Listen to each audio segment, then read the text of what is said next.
Estamos de regreso en Punto y Contrapunto. El domingo se celebraron las primeras elecciones del año en el continente con medidas sanitarias y 16 candidatos a la presidencia. Los ecuatorianos salieron a votar. No hubo un claro ganador, aunque el primer lugar de los votos lo consiguió Andrés Arauz, un personaje muy cercano al denostado expresidente Rafael Correa. Mientras que la definición del segundo lugar, que será el contendiente de Arauz el próximo 11 de abril, ha generado un intenso debate. Veamos el contexto. Ecuador se irá a segunda vuelta electoral el próximo 11 de abril. El Consejo Nacional de Ecuador informó que ninguno de los 16 candidatos que buscaban sustituir a Lenín Moreno consiguió el 40% de los votos y una diferencia de 10 puntos sobre el segundo candidato. Andrés Arauz consiguió el 32% de los votos y hasta este martes, con el 99.2% de las boletas contadas, Yacu Pérez ocupaba un cerrado segundo lugar con el 20.11% de la votación. Unas décimas atrás está el empresario Guillermo Lazo con el 19.49% de los votos. Arauz, de 36 años, fue postulado por la Unión por la Esperanza, el partido del expresidente Rafael Correa, del cual fue ministro de Conocimiento y Talento Humano. Yacu Pérez, de 51 años, es doctor en Derecho, defensor del medio ambiente y presidente de la Coordinadora Andina de Organizaciones Indígenas. De mantenerse la tendencia, será la primera vez que un líder indígena logre llegar a segunda vuelta electoral. Rafael Correa, que gobernó de 2007 a 2017, vive en Bélgica luego de su rompimiento con Lenín Moreno, que fue su vicepresidente. Correa se dice perseguido político de Moreno, mientras que la justicia ecuatoriana le condenó a 8 años de cárcel por cohecho, sin posibilidades de postularse nuevamente a un cargo de elección popular. Pero eso no frenó al correísmo, que además de conseguir que su candidato llegue a segunda vuelta, su partido se perfila para ser la primera fuerza partidista en la Asamblea Nacional, mientras que el Movimiento de Unidad Plurinacional Pachacutic, que postuló a Pérez, se convertiría en la segunda fuerza política. Punto y contrapunto. Martín, empiezo contigo. ¿Cómo ves esto? Si en efecto regresa, si regresa a la izquierda, Ecuador, o por lo menos la izquierda que representa Correa, pues sí se estaría reconfigurando poco a poco el escenario latinoamericano, ¿no? Ya con Argentina, Chile, que también pronto tendrá elecciones, Brasil no, evidentemente, ahí está Bolsonaro, pero López Obrador también, y como que podría haber un regreso de esta ola rosa a América Latina. ¿Cómo lo ves? Pues primero veo las elecciones en Ecuador como un correísmo Ujú. anticorreísmo, en un contexto muy particular, no solo por la pandemia. Recordemos que Guayaquil fue noticia mundial por la tragedia que habían tenido en el manejo de la pandemia Sí. ahí, sino porque el actual gobierno ha estado empujando a marchas forzadas una serie de reformas que han generado mucha tensión al interior del país, porque pues, mientras son ellos quienes deberían estar velando por la salud y la economía de los habitantes, pues al mismo tiempo parecen que sus intereses están en otro lado. Esto nos deja tres candidatos que generan expectativas distintas. El primero, que es Yacu Pérez, que es, digamos, lo más a la izquierda de la izquierda progresista, trae una agenda que para mí es muy interesante y que creo que es fundamental, porque toca temas de medio ambiente, porque trae agenda LGBTI+, porque pone en el centro de su agenda a las mujeres. El gran tema, y fue una de las sorpresas de esta elección, las encuestas no lo ponían tan arriba y terminó siendo una buena sorpresa, al menos desde mi punto de vista. ¿Cuáles son las contraindicaciones que le señala la prensa local allá? La primera es que se presenta como una opción más moderada de la que en realidad es, y si bien esto es una estrategia electoral, hace que algunos de sus seguidores sientan que no va a ser tan contundente a la hora de empujar sus políticas. Y la segunda es que no tiene experiencia en el gobierno, que si experiencia es la tragedia de Guayaquil, pues yo tampoco la querría.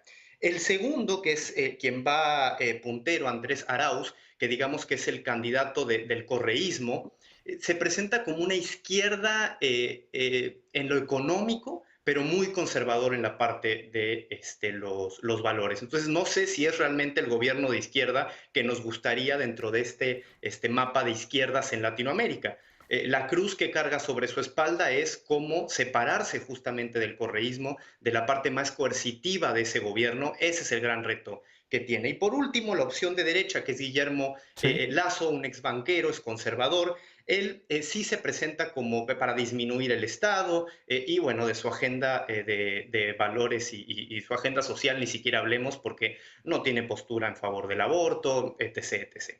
Bien. La Ujú. segunda parte que creo que es importante, y con esto cierro, es el Congreso, porque va a quedar, si todo sale como los datos están ahorita, con una mayoría de izquierda. El problema es que es una mayoría de izquierda dividida en dos Ujú, partidos. ujú. Entonces, eso genera una expectativa, porque le va a poner un alto, o esa es la expectativa justo, a políticas de derecha, pero requiere de la coordinación de los dos partidos. Entonces, eso puede minar un poco esas intenciones. Cierro con un dato, Bien. Ujú. el 60% de las personas que votaron fueron menores a 40 años, solo para tenerlo en el mapa. O sea, un electorado bastante, bastante joven. ¿Cómo lo ves, Exacto. Alejandro? ¿Coincides con esta lectura? Sí, yo diría que desde 2007, que fue la primera vez que se Ujú. eligió a Correa y hubo un cambio, un proceso de cambio democrático en Ecuador, pues el electorado ecuatoriano se ha inclinado por opciones de izquierda. Lo que pasó fue un breve paréntesis cuando se eligió a Lenín Moreno, que Ujú. era el candidato del correísmo, pero que terminó traicionando al movimiento, se alió a la derecha, a los banqueros, a las finanzas, a Wall Street, y se dedicó a perseguir a quienes fueran sus anteriores compañeros, a mandarlos al exilio incluso, y a inventarles y a fincarles delito. Si hoy Correa se presentara en Ecuador, pues en cuanto pisara suelo nacional, estaría en la cárcel, y por eso es que está viviendo en Bruselas. De ese nivel era el tipo de persecución y de traición, y me parece que es muy oportuno hacer una comparación, o creo que encontramos algunas semejanzas entre el proceso de transformación de Ecuador y el proceso mexicano, y aquí ya podemos ver una radiografía de cómo fue el correísmo después de Correa para pensar cómo podría ser el obradorismo después de Obrador. Y creo que una de las reflexiones es en torno a la sucesión del poder, ¿no? En estos procesos de transformación. Aquí, por ejemplo, cuando Lázaro Cárdenas le transfiere el poder a Ávila Camacho, todo el ideario revolucionario va, digamos, descafeinándose hasta llegar al gobierno de los negocios, que fue el de Miguel Alemán. O no nos vayamos tan lejos, en el ciclo de gobiernos de izquierda, pues Marcelo Ebrard le entrega la estafeta a Mancera, y Mancera termina traicionándolo, no solo a él, que lo manda incluso a otro país, sino a todo un movimiento, y se dedicó frívolamente a gobernar a favor de sus intereses inmobiliarios. Pero entonces creo que la lección aquí es que el electorado manda al traidor de Lenín Moreno al lugar de la historia que le corresponde, que es la marginación, y que tarde o temprano los procesos sociales terminan de recuperar su senda y de recuperarse.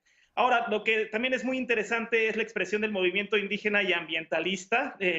La verdad es que ahí el desafío del correísmo va a ser una opción más a la izquierda en algunas agendas que el propio correísmo, cosa que no está pasando aquí en México. En México la expresión electoral, las expresiones electorales de izquierda las tiene acaparadas o dominadas la izquierda. Todavía no se configura, y no veo en el horizonte una opción de configuración de una opción más a la izquierda Bien. de la cuarta transformación. Y esto pues es muy cómodo. Incluso Correa, yo creo que prefiere confrontarse en segunda vuelta con el candidato de las derechas que con alguien con el que puedes encontrar muchas semejanzas y coincidencias, y que sería muy difícil atacar, porque es un movimiento legítimo que lleva las banderas del indigenismo y del ambientalismo. Bien.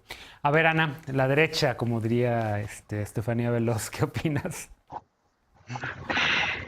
Primero quería yo entrar con algo muy interesante que encontré en todo este proceso de Ecuador, pero me sorprende mucho cómo Alejandro vive, no solo él, muchas personas, o cómo él lo expresa como en este victimismo, porque a ver, Mancera no traicionó a nadie. Tenemos que recordar que en el sexenio de Mancera fue cuando hubo una gran desbandada de gente del ex PRD que se fue a Morena. Entonces Mancera al final pues se quedó sin un partido, sin el partido que lo llevó al poder, y bueno, pues por eso tuvo que encontrar equilibrios políticos en otro lado, pero nadie mandó a Marcelo Ebrard a otro país, ¿eh? Él se fue solito, se autoexilió porque estaba en peligro, porque le cacharon mucha corrupción en la construcción de la línea 12, y esa es una investigación que ya pasó y que él dejó pasar los años para poder regresar aquí a ser canciller, que lo ha hecho brillante, pero no podemos olvidar la corrupción de la línea 12, y por eso fue que vivió en Francia. Mancera no tuvo la culpa. Ahora, respecto a lo de Ecuador, a mí me parece apasionante en términos democráticos lo que estamos viendo, este proceso de cómo termina la primera vuelta y de que el segundo y el tercer lugar pues están compitiendo a ver quién pasa a la segunda vuelta. Creo que son filtros, pues a mí me encantaría que en México existiera algo así, justamente porque entonces ya no podríamos tener esta clase de relatos que se inventa de que hubo fraude, no hubo fraude, Esto de la primera y la segunda vuelta creo que es algo muy útil. Estamos viendo un Andrés Arauz que está compitiendo, bueno, ya con la segunda vuelta, que es Yacu Pérez, que a mí me encanta el tema de que venga pues el ala de la izquierda indígena. Me gusta mucho ese empoderamiento que tienen nuestros pueblos latinoamericanos en términos de estar fortaleciendo sus orígenes, pero no me gusta la violencia que se vive en muchas naciones, y de Guillermo Lasso, que pues lo tengo que decir, es gran afín a nuestra ideología. Nosotros nos encantaría que pues él fuera el que llegara al poder. Sin embargo, pues estamos viendo algo que esperemos que no se repita en México. Allá la oposición no se unió y fue por eso que ahorita están tan fragmentados. Yacu Pérez está pues en un extremo totalmente distinto a Guillermo Lasso y parece inexistente la posibilidad de una alianza para que alguno de los dos pues combata pues al correísmo del que nos estaban hablando, ¿no? La diferencia entre el segundo y el tercer lugar es mínima y ahorita apenas van con un 97% computado, entonces entre el 2 y el 3% pues nos dará la diferencia, pero se me hace apasionante esto que están viviendo los ecuatorianos. Buenísimo. A ver, Veloz, ¿qué le contesta la izquierda? La derecha lo dijo ella, no lo dije yo. Que hay afinidades ideológicas con el PAN, lo dijo ella.